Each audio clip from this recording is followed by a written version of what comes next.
In his debut as a second-year player, Melo showed off improvements to his defense, playmaking awareness, and overall comfortability running the show. He sparked a 24-0 third-quarter run against the Pacers, scoring 12 of his 31 points in that clutch time frame. This video breaks down exactly how the Hornets' 20-year-old sophomore Lamelo Ball looks crazy improved. Before continuing, only 27.8% of you watching right now are subscribed, so if you're not in that percentage and you're a fan of the NBA, please subscribe. Also leave a thumbs up, it takes a few seconds and makes a massive difference.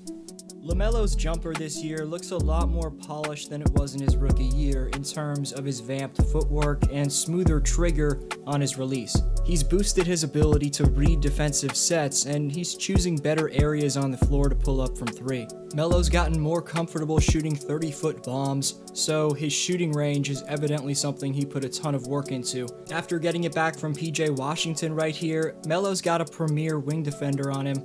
But Torrey Craig was sagging just a tad bit too much, and Melo got the Hornets announcer hyped. Lamelo! Oh! There were many instances of Melo making sound passes after getting trapped or blitzed, but I wanted to pinpoint one play down the stretch. This time, Malcolm Brogdon sagging, and in this case, is slow to rotate over to Melo. Instead of letting it fly, Melo up fakes, jab steps into his drive, and while most guards would have dumped it off to Kelly Oubre Jr., with all 5 defenders looking in his direction, Ball somehow still has the poise and wherewithal to make a split decision to find Hayward. The way Melo was able to hang in the air and still complete that pass was absolutely brilliant. On the other end, the start of this possession sees Justin Holiday try to pin down Melo in order to receive a pass from Sabonis, but this play just displays the upper body strength that Ball's put on, just rips through Holiday, times his swipe of the ball perfectly to get the steal, and for the KO, he throws it down on the other end. Last year, players could back Melo down on the block and pull off the kind of plays that Justin was trying to do right here, but with Ball's new grown man strength, no one's getting away with that anymore. Given the ball swiping menace that Melo's seemingly become, opposing players will have to earn completed passes when they travel to Charlotte. Finishing with 31, 9, and 7 to go along with 2 steals, the entertainer shot 11 for 23 from the field overall and made 7 of his 9 3-point attempts. But what Charlotte did as a team was just as special as LaMelo's individual performance. With 8:27 left in the third, the Hornets trailed by 21 points. They cut that deficit to 11 in just over a minute, and less than 3 minutes after initially getting down by 21.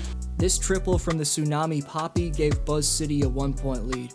The Pacers kept battling and even took the lead with 12.4 seconds left on some Torrey Craig free throws. Luckily for Charlotte fans, PJ Washington fought for the rebound right here and got to the charity stripe himself, giving the Hornets a 1-point win. Good on PJ for coming through after being mentioned in my secret weapons video. Go watch that after this. But speaking on the miraculous comeback from Charlotte, Indiana Pacers new coach Rick Carlisle had this to say: "The building had been pretty dead in the first half. A lot of that was we were playing well. They got going and the energy in the building got going, and when that happens, crazy things happen in this league." Well said, Rick. Overall for Charlotte, Gordon Hayward scored 27. They got 14 each from newcomers Kelly Oubre Jr. and Ish Smith. Miles Bridges had 13 and Cody Martin had 10 for the Hornets. Don't forget the Hornets were playing without their leading scorer from last year in Terry Rozier. While LaMelo Ball's first year was about adjusting to the speed and talent of the NBA, year 2 for Melo is all about how he takes what he learns from that season and utilizes it this year. It's only been a 1-game sample size, but so far we've seen a sophomore who's far beyond his years in every aspect.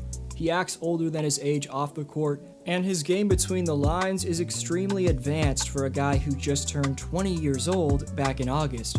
Since their play styles are somewhat similar with their 3-point shooting, let's relate Ball's early progression to Stephen Curry.